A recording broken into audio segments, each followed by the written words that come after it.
जय हिंद दोस्तों। मैंने अपना पिछला वीडियो डाला था कि आपको एयरफोर्स की प्रिपरेशन के लिए कौन सी बुक पढ़ना चाहिए। तो उस वीडियो में बहुत से भाइयों की कमेंट आ रही थी कि भाई हमें इंग्लिश का सिलेबस बता दो और इंग्लिश की तैयारी हमें किस प्रकार करनी चाहिए कि हम एग्ज़ाम में अच्छा स्कोर कर सकें। तो दोस्तों मैं आपके लिए वीडियो लेकर आया हूँ और मैं आपको अपना ओन एक्सपीरियंस शेयर करना चाहता हूँ, क्योंकि मैंने लगातार 3 बार एयरफोर्स का एग्ज़ाम क्रैक किया है और हर एक बार मेरे इंग्लिश में अच्छे मार्क्स आए हैं।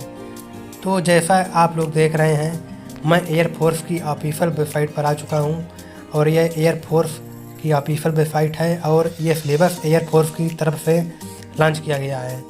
तो मैं आपको बता दूँ कि जो एयरफोर्स का एग्ज़ाम होता है उसमें मोस्टली 20 क्वेश्चन आते हैं।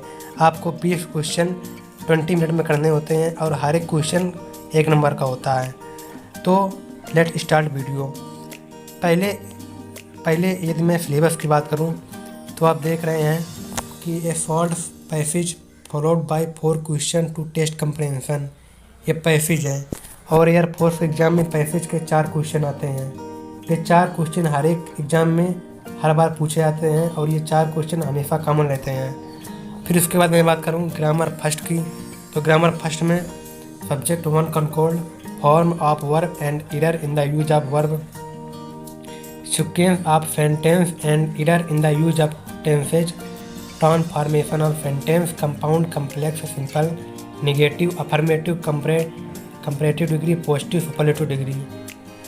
और ग्रामर 2 की बात करूँ तो ग्रामर 2 में formation of word, noun from verb and adjective, adjective from noun and verb, adverb from adjective. और डिटर्मिनस, हम डिटर्मिनस को आर्टिकल भी कहते हैं। तो आर्टिकल डिटर्मिनस एक ही बात है। और उसके बाद preposition, noun and pronoun, adjective, और उसके बाद एडवर्ब, कंजक्शन, मॉडल और class, noun clause, adverb class of condition and time and relative clause. और उसके बाद यदि मैं वोकैबुलरी की बात करूँ तो वोकैबुलरी में synonym, antonym, one word substitution, spelling pitfalls, simple idiom and phrase, word often confused, selecting the correct word, filling sentence.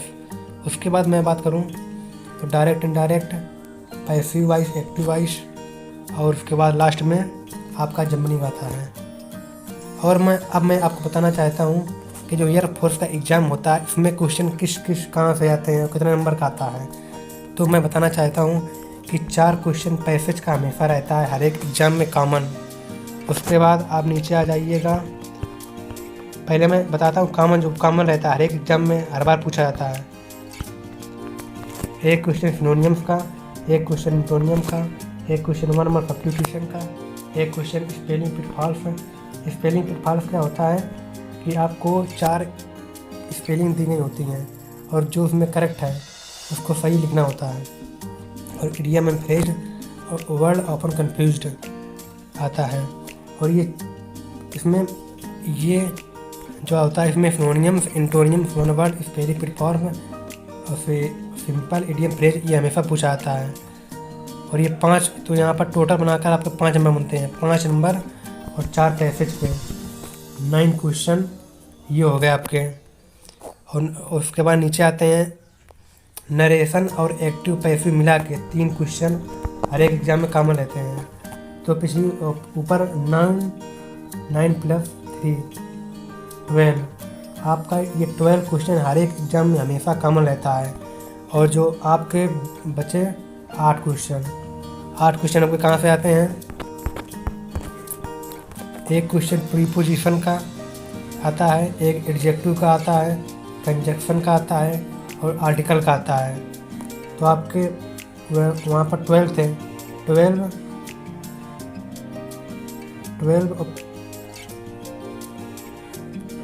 + 4 बराबर आपके 16 क्वेश्चन आ गए हैं। और उसके बाद यदि मैं बात करूँ form of verb and error and use of verb etcetera, इसका क्वेश्चन हमेशा आता है। तो आपके 17 क्वेश्चन क्लियर है, वे हर बार हर एग्ज़ाम में पूछे जाते हैं। और उसके बाद कभी कभी क्वेश्चन इसे पूछ दिया जाता है एग्ज़ाम में, और कभी कभी कभी कभी मॉडल पर क्वेश्चन आ जाता है, कभी कभी एडवर्ब आता है, कभी कभी वर्ब आप एडजेक्टिव नाउन दे देगा, नाउन का एडजेक्टिव क्या होगा, एडजेक्टिव का वर्ब क्या होगा, ये क्वेश्चन पूछ लिया जाता है। तो आपको अब मैं आपको बता दूं आपको क्या नहीं पढ़ना है।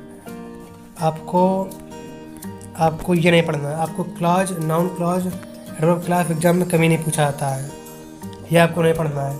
इसके अलावा आपको सभी पढ़ना है। और मैं गारंटेड कहता हूँ, अगर आपने सभी अच्छे से पढ़ लिया लूसेंट बुक से इंग्लिश की, तो आप आसानी से 15+ स्कोर कर सकेंगे। ये मैं गारंटेड कहता हूँ, क्योंकि मैंने भी यही स्ट्रेटेजी अपनाई थी और मुझे एग्ज़ाम में अच्छा स्कोर मिला और एट लास्ट मेरा सिलेक्शन हो चुका है और मेरी ज्वाइनिंग जुलाई में होगी।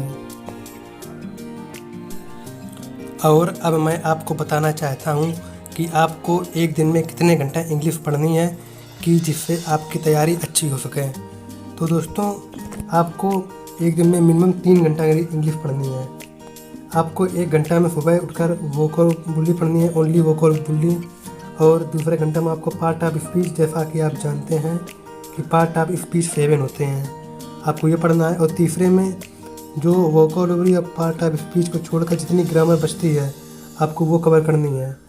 तो अगर आप ये ट्रिक अपनाएंगे तो आप आसानी से लगभग 1.5 से 2 महीने में अच्छी तैयारी कर लेंगे और आपको अच्छा कॉन्फिडेंस आ जाएगा कि आप आसानी से इंग्लिश में 15+ स्कोर कर सकेंगे। और उसके बाद आपको प्रैक्टिस इतनी करनी है कि प्रैक्टिस इज की आप सक्सेस। लोग कहते हैं ना, बिल्कुल सत्य कहते हैं भाई, आप अगर प्रैक्टिस करते रहेंगे तो आपको किसी चीज़ की दोबारा पढ़ने की आवश्यकता नहीं पड़ेगी। आपकी प्रैक्टिस में वो चीज़ बनी रहती है और आप एग्ज़ाम के समय रिवीजन नहीं करना पड़ता है। तो आपको प्रैक्टिस बहुत करनी है। प्रैक्टिस हर एक स्टूडेंट का प्लस पॉइंट होता है। और यदि यह वीडियो आपको अच्छा लगा हो तो चैनल सब्सक्राइब कीजिए, लाइक एंड शेयर कीजिए। अगर अच्छा ना लगा हो तो डिसलाइक कीजिए। और मैं दोस्तों अगला वीडियो मैथ को लाने वाला हूँ कि आपको मैथ को कैसे तैयारी करनी है, क्या पढ़ना है, कब कैसे पढ़ना है। धन्यवाद दोस्तों, जय हिंद।